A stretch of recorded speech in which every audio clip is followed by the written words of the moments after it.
The Prince and the Pauper by Mark Twain. Hugh Latimer, Bishop of Worcester, to Lord Cromwell on the birth of the Prince of Wales, afterward Edward VI. From the National Manuscripts preserved by the British Government. Right Honorable, Salutem in Christo Jesu.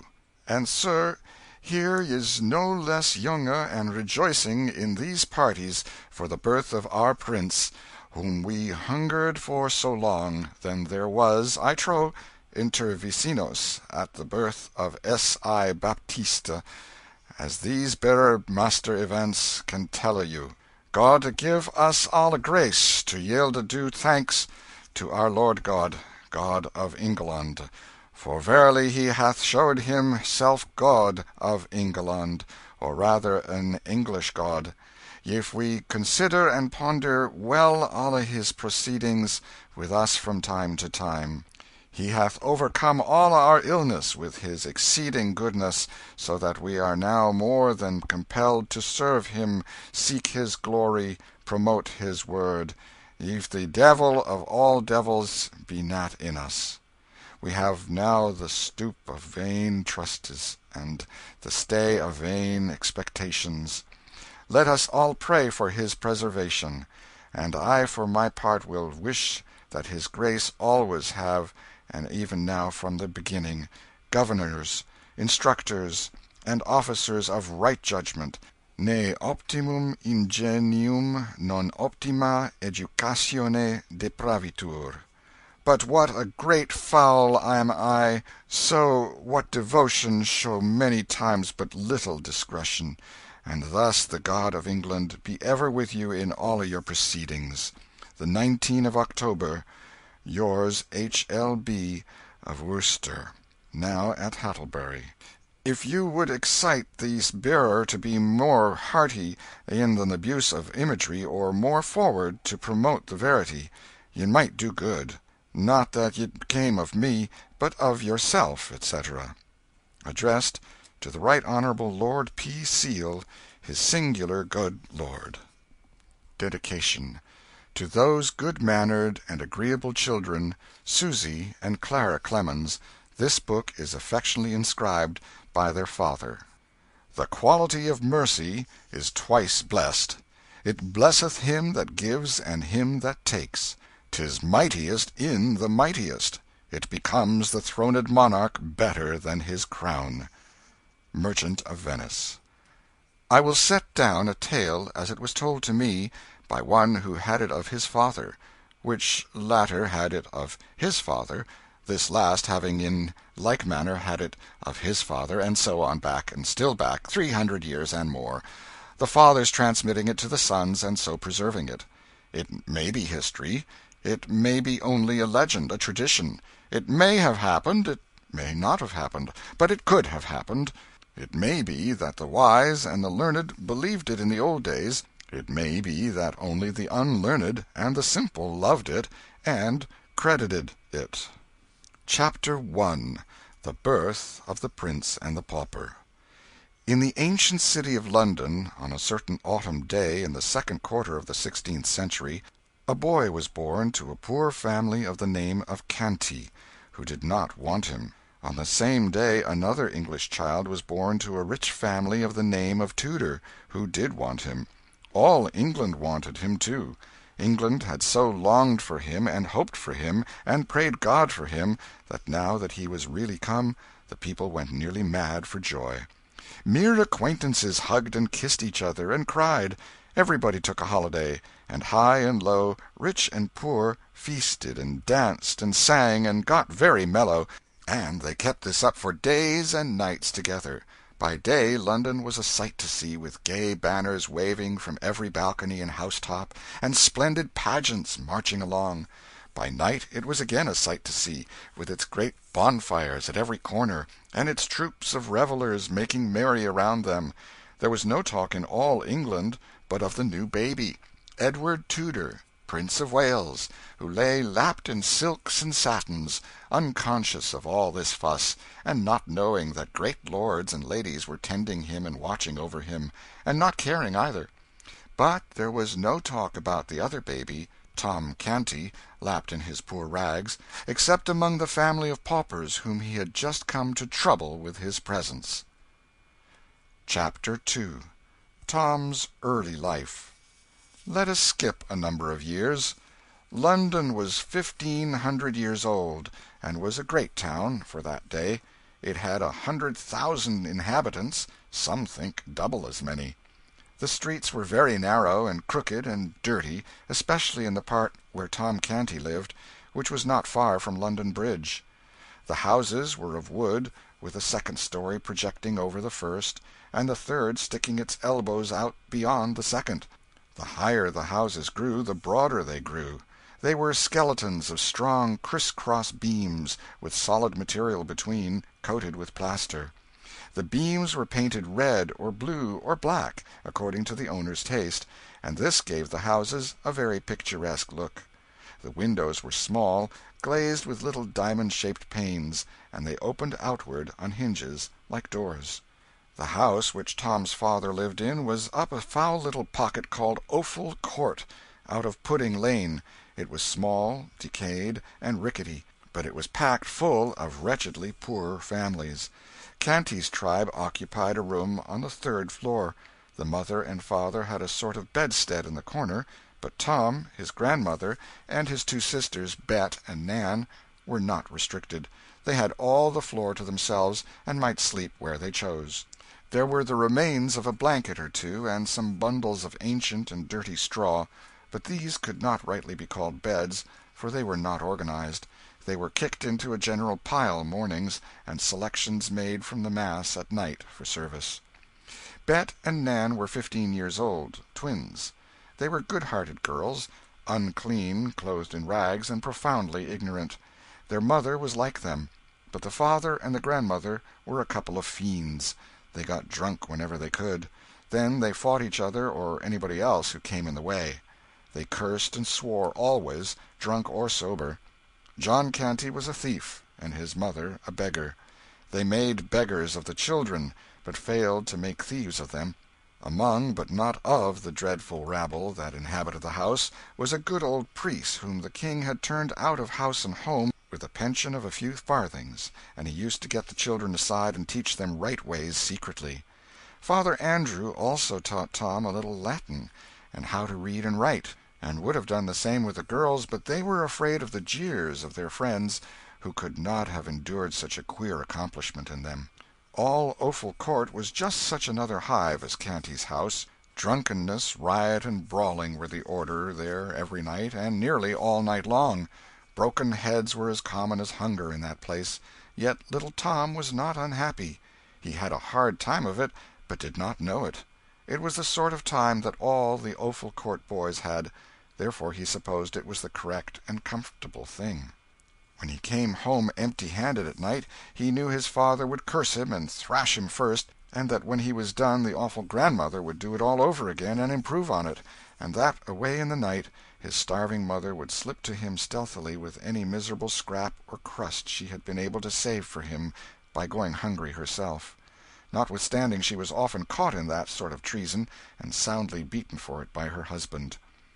No, Tom's life went along well enough, especially in summer. He only begged just enough to save himself, for the laws against mendicancy were stringent, and the penalties heavy. So he put in a good deal of his time listening to good Father Andrew's charming old tales and legends about giants and fairies, dwarfs and genii, and enchanted castles and gorgeous kings and princes.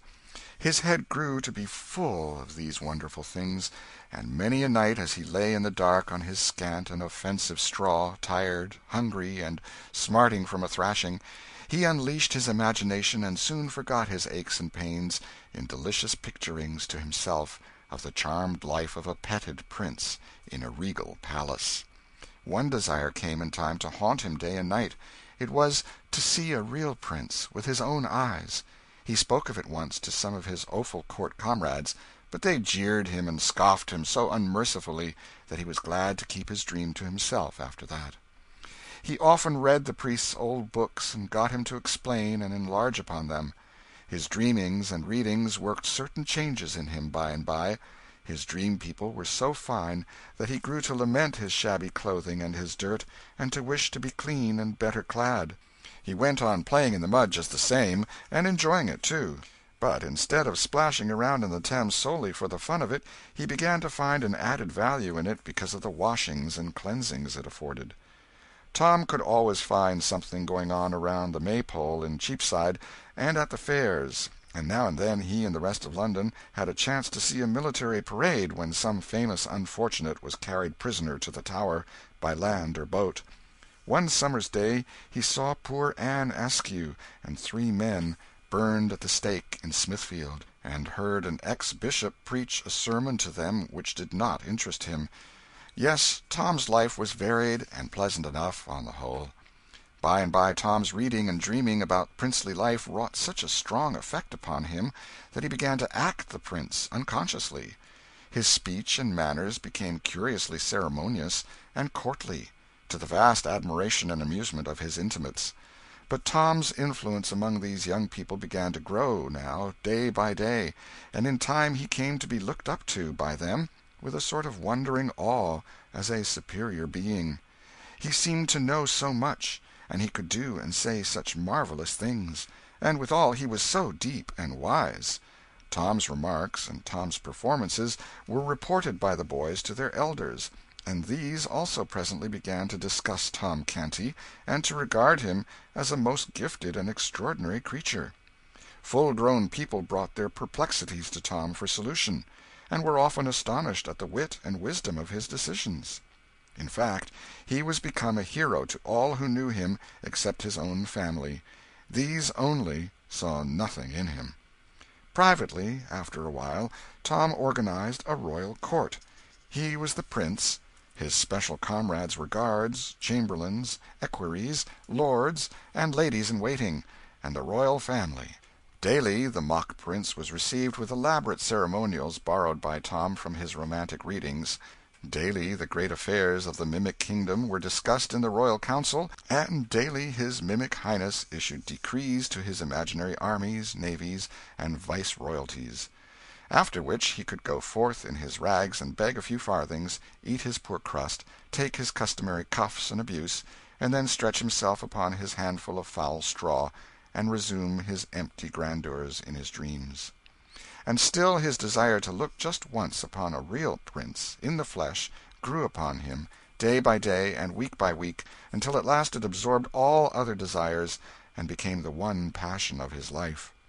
One January day, on his usual begging tour, he tramped despondently up and down the region round about Mincing Lane and Little East Cheap, hour after hour, barefooted and cold, looking in at cook-shop windows and longing for the dreadful pork-pies and other deadly inventions displayed there, for to him these were dainties fit for the angels, that is, judging by the smell they were, for it had never been his good luck to own and eat one.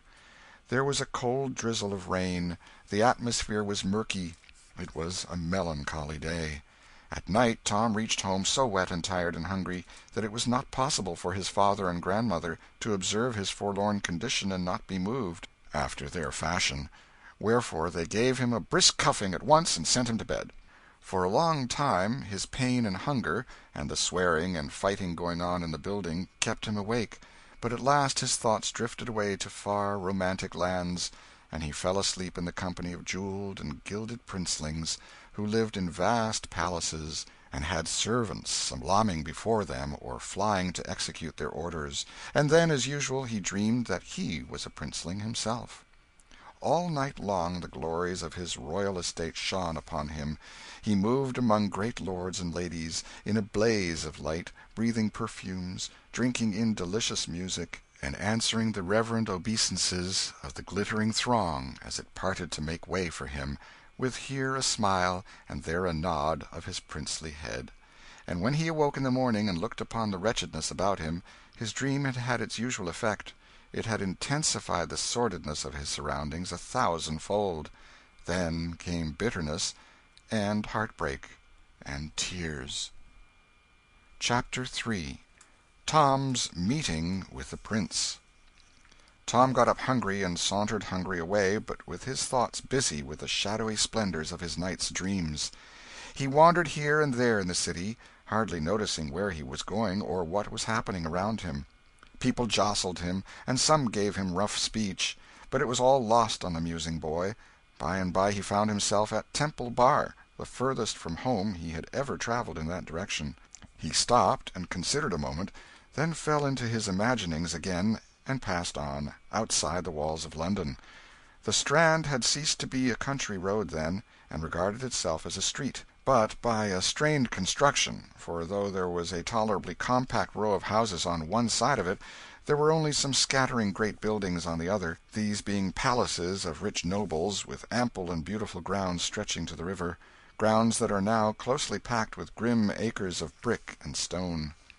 Tom discovered Charing Village, presently, and rested himself at the beautiful cross built there by a bereaved king of earlier days; then idled down a quiet, lovely road, past the great Cardinal's stately palace, toward a far more mighty and majestic palace beyond, Westminster. Tom stared in glad wonder at the vast pile of masonry, the wide-spreading wings, the frowning bastions and turrets, the huge stone gateway, with its gilded bars and its magnificent array of colossal granite lions and other the signs and symbols of English royalty. Was the desire of his soul to be satisfied at last? Here indeed was a king's palace. Might he not hope to see a prince, now, a prince of flesh and blood, if heaven were willing? At each side of the gilded gate stood a living statue, that is to say, an erect and stately and motionless man-at-arms, clad from head to heel in shining steel armor. At a respectful distance were many country folk, and people from the city waiting for any chance glimpse of royalty that might offer. Splendid carriages with splendid people in them, and splendid servants outside, were arriving and departing by several other noble gateways that pierced the royal enclosure. Poor little Tom in his rags approached and was moving slow and timidly past the sentinels, with a beating heart and a rising hope, when all at once he caught sight, through the golden bars, of a spectacle that almost made him shout for joy. Within was a comely boy, tanned and brown with sturdy outdoor sports and exercises, whose clothing was all of lovely silks and satins, shining with jewels, at his hip a little jeweled sword and dagger, dainty buskins on his feet, with red heels, and on his head a jaunty crimson cap with drooping plumes fastened with a great sparkling gem. Several gorgeous gentlemen stood near, his servants without a doubt. Oh, he was a prince, a prince, a living prince, a real prince, without the shadow of a question, and the prayer of the pauper boy's heart was answered at last. Tom's breath came quick and short with excitement, and his eyes grew big with wonder and delight. Everything gave way in his mind instantly to one desire, and that was to get close to the prince and have a good devouring look at him. Before he knew what he was about, he had his face against the gate bars. The next instant one of the soldiers snatched him rudely away and sent him spinning among the gaping crowd of country gawks and London idlers. The soldier said, "Mind thy manners, thou young beggar!" The crowd jeered and laughed, but the young prince sprang to the gate with his face flushed and his eyes flashing with indignation, and cried out, "How darest thou use a poor lad like that? How darest thou use the king my father's meanest subjects so? Open the gates and let him in!" You should have seen that fickle crowd snatch off their hats then. You should have heard them cheer and shout, "Long live the Prince of Wales!" The soldiers presented arms with their halberds, opened the gates, and presented again as the little Prince of Poverty passed in his fluttering rags, to join hands with the Prince of Limitless Plenty. Edward Tudor said, "Thou lookest tired and hungry. Thou'st been treated ill. Come with me."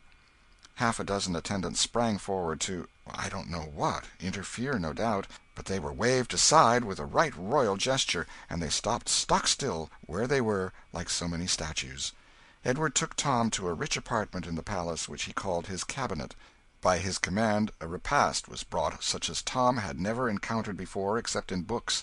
The prince, with princely delicacy and breeding, sent away the servants, so that his humble guest might not be embarrassed by their critical presence.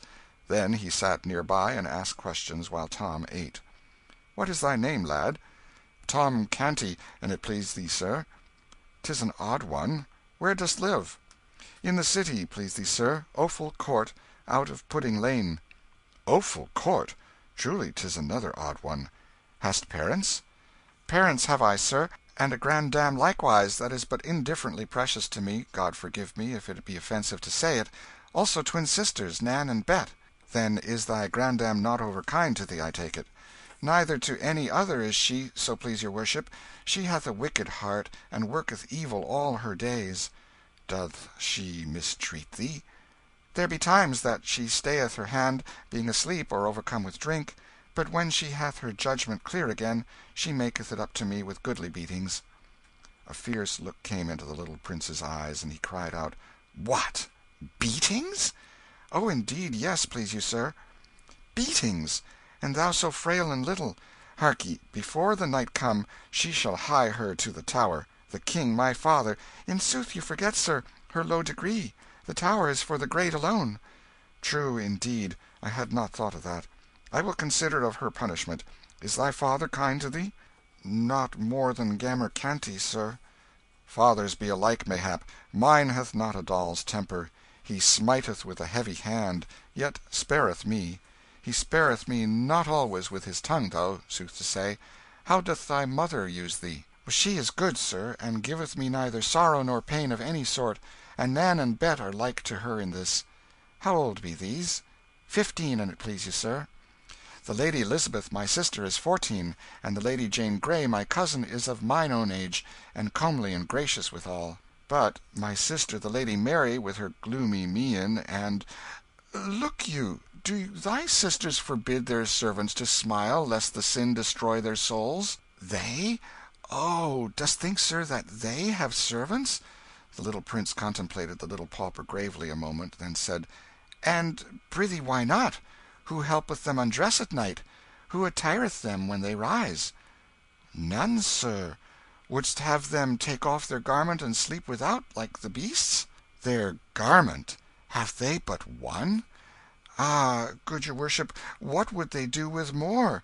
Truly they have not two bodies each." "It is a quaint and marvellous thought.